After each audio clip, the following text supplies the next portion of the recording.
አንድ አምላክ በሚሆን በአብ በወልድ በመንፈስ ቅዱስ መጋቢት 30 በዚች ቀን ከእግዚአብሔር ዘንድ ስለተሰጠው ስለ ክብሩ እና ለከበረ መልአክ ለገብርኤል የወልድ አምላክ እግዚአብሔር ሰው የመሆኑን ዜና ለምትወልደው ለድንግል እንዲያበስራት የተቀባው ስለሆነ በዓሉ ልናከብር ይገባል። ስለዚህ በዚች በከበረች ታላቅ ጸጋ በዚህ መልአክ እጅ እግዚአብሔር ይቅር ብሎናልና ፈጽሞ ልናከብረው ይገባናል። እርሱም ደግሞ ስለ ክርስቶስ መምጣትና ስለ ዓለም ድህነት መገደሉን ለኢየሩሳሌም መዳኛ መሆኑን ስለ ወገኖቹ ከምርኮ መመለስ ሲጸልይ ለዳንኤል የነገረው ሰባዮችንም የወሰነለትና በሰባዮችም መጨረሻ ንጹሐን የሚነጹበት የክብር ባለቤት ክርስቶስ ይመጣል፣ ይገሉታልም፣ ለኢየሩሳሌም መዳኛው ይሆናታል ያለው ይህ መልአክ ነው። ከዚያ በኋላም ለእስራኤል ልጆች የሚደረጉ መስዋዕቶችና ቁርባኖች ይሻራሉ። የክብር ባለቤት ጌታችን ስለ ዓለም ሁሉ ድህነት ለእመቤታችን ማርያም ከእርሷ መወለዱን ይነግራት ዘንድ የተገባ አድርጎታልና ስለዚህ ሁልጊዜ የበዓሉ መታሰቢያ ልናደርግ ይገባናል። ጌታ ከጠላታችን ሰይጣን እጅ ያድነን ዘንድ ስለኛ እንዲማልድ በበጎ ስራ ሁሉ እንዲረዳን እንለምነው። ለእግዚአብሔር ምስጋና ይሁን ለዘላለሙ አሜን። በዚህችም ቀን ደግሞ ከእስራኤል ልጆች መሳፍንት አንዱ ሶምሶን መታሰቢያ ነው። የዚህም ጻድቅ የአባቱ ስም ማኑሄ ይባላል። ከነገደ ዳን ነው። እናቱም መካን ነበረች። የእግዚአብሔርም መልአክ ወደ እርሷ መጥቶ ከእርሷ ልጅ መወለዱን ነገራት።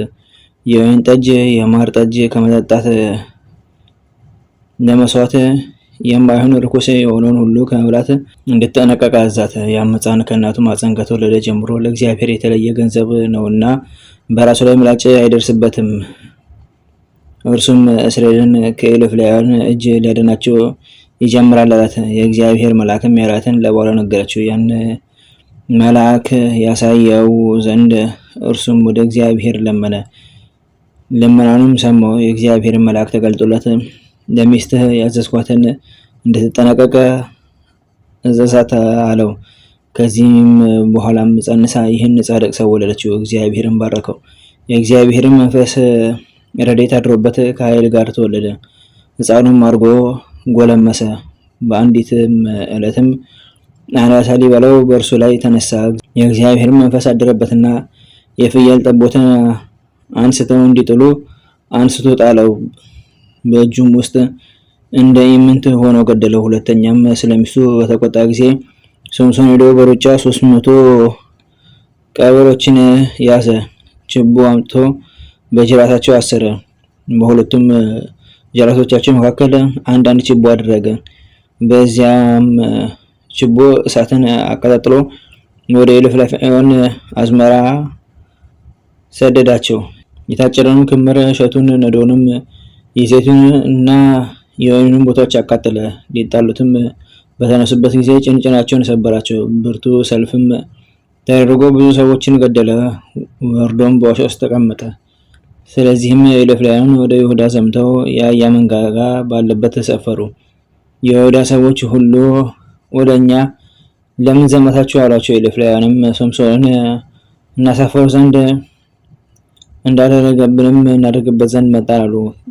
ከይሁዳ 3000 ሰዎች በኤጣም ወዳለችው ዋሻ ወርደው ሶምሶንን ኢሎፍላውያን እንዲገዙን አታውቅምን? በእኛ ለምን እንዲህ አደረግክ አሉት። ሶምሶንም በእናንተ ያደረጉባችሁ እኔ በእነሳቸው እንደዚያው አደረግኩባቸው አላቸው።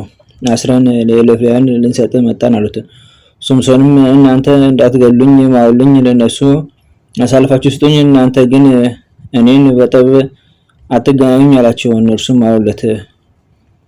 በሁለት አዲስ ገመዶች አስረው ከዚያች ዋሻ አወጡት፣ አሳልፈውም ሰጡት። ኢሎፍላውያንም ደነፉ፣ ሊበቀሉትም ሮጡ። የእግዚአብሔርም መንፈስ ረድኤት አደረበት።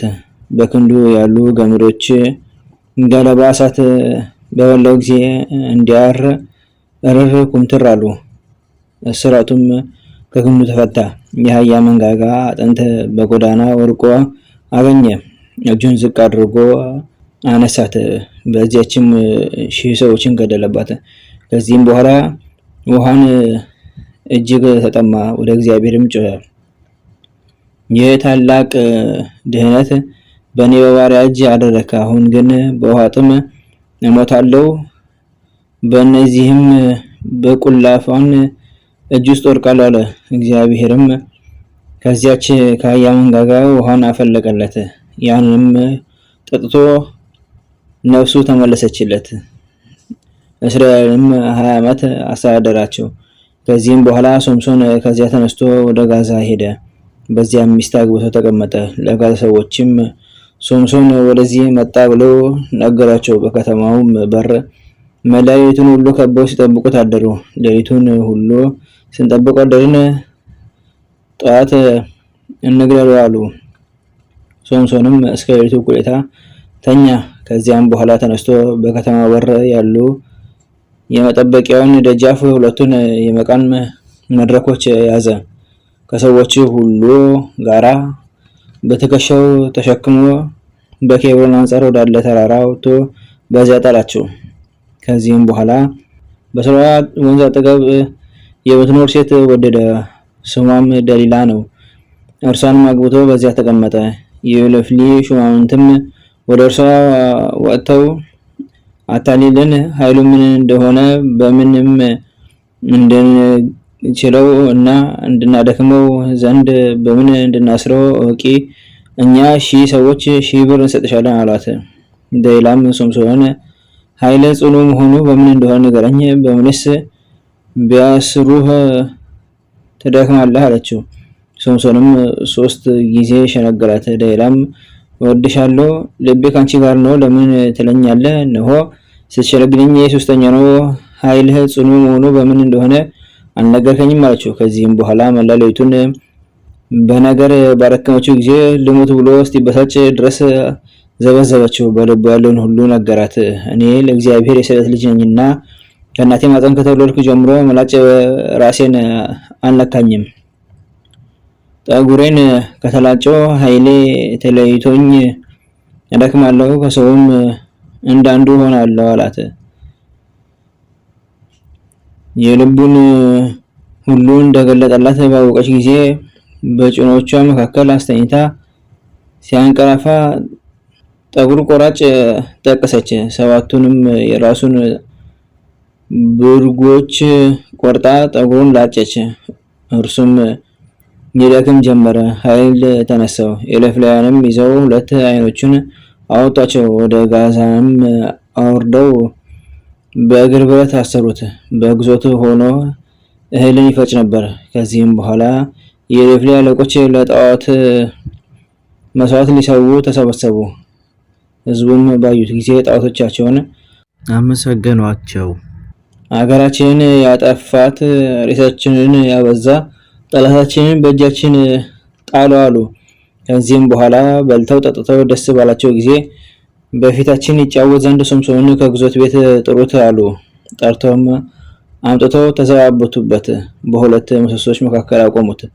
ሶምሶንም የሚመራውን ብላቴና አሳርፈኝ፣ ይህ ቤት የቆመባቸው ምሰሶችንም አስጨብጠኝ፣ ወደ እርሳቸውም አስጠጋኝ አለው። ያም የሚመራው ብላቴና እንዳላደረገለት። በዚያ ቤት ወንዶችም ሴቶችም መልተው ነበር። የዮፍሊ ሹማምንትም ሁሉ በዚያ በሰገነት ነበሩ። ሶምሶን ሲጫወት የተሰበሰቡ ወንዶችም ሴቶችም 3000 የሆኑ ነበር። ሶምሶንም ወደ እግዚአብሔር ጮኸ፣ አቤቱ አስበኝ፣ አንዲት ነገርንም አድምጠኝ። እንግዲህ ስለ 2 አይኖቼ ፈንታ ከኤልፍላውያን አንዲት በቀልን ልመልስ አለ። ሶምሶንም ያ ቤት በላያቸው የተደገፈባቸው በመካከል ያሉ እነዚያ 2 ምሰሶች ያዛቸው፣ አንዲቱን በቀኙ አንዲቱን በግራው ደግፎ ይዞ ገፋቸው። ሶምሶንም ሰውነቴ ከኤልፍላውያን ሰዎች ጋራ ይሙት ብሎ በኃይሉ ነቀነቃቸው።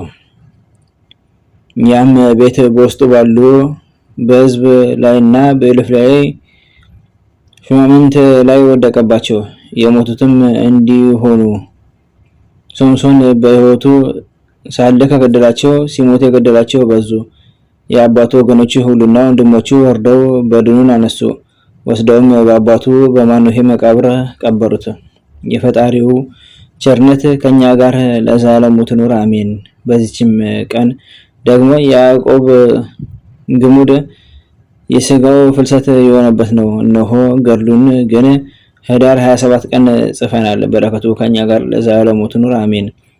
በአካል በስም በግብር ሶስት በባህሪ በስልጣን አንድ በሆነ እግዚአብሔር እርዳታ በመጋቢት ወር የሚነበበው ንባብ ደረሰ፣ ተፈጸመ። ለእግዚአብሔር ምስጋና ይሁን ለዘላለሙ አሜን።